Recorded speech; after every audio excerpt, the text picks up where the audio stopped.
ஆப்பம். ரொம்ப கஷ்டமான ரெசிபின்னு நெனச்சு நெறைய பேர் செய்ய மாட்டாங்க. பட் கண்டிப்பா செஞ்சு பாருங்க. டேஸ்ட் அல்டிமேட்டா இருக்கும். 1 கப் பச்சரிசி எடுத்துக்கிறேன். அதுக்கு 2 டேபிள் ஸ்பூன் உளுந்து, 1/4 ஸ்பூன் வெந்தயம். நான் வாஷ் பண்ணிட்டு 4 ஹார்ஸ் ஊற வச்சுக்கிறேன். அப்புறம் அதில பாதி எடுத்து அரைச்சுக்கிறேன். இது செகண்ட் பேட்ச்சு. இது கூட 1/2 கப் சாதம், 1 கப் தேங்காய் சேர்த்துக்கிறேன்.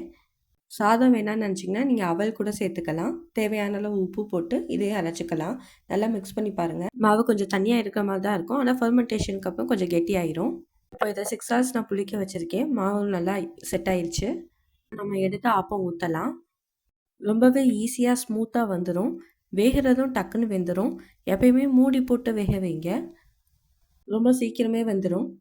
இது கூட நம்ம கடலைக்கறி வச்சு சாப்பிடலாம். அப்படி இல்லைன்னா வெறும் பால் ஊத்தி நாட்டு சர்க்கரை வச்சு சாப்பிடலாம். காரசாரமா வேணும்னு நினச்சிங்கன்னா தக்காளி தொக்கு வச்சு சாப்பிடலாம். அதுவும் இல்லைன்னா பெஸ்ட் காம்பினேஷன் தேங்காய் பால் எடுத்து சாப்பிட்டு பாருங்க. டேஸ்ட் அல்டிமேட்டா இருக்கும். ட்ரை பண்ணிட்டு எப்படி இருக்குன்னு சொல்லுங்க.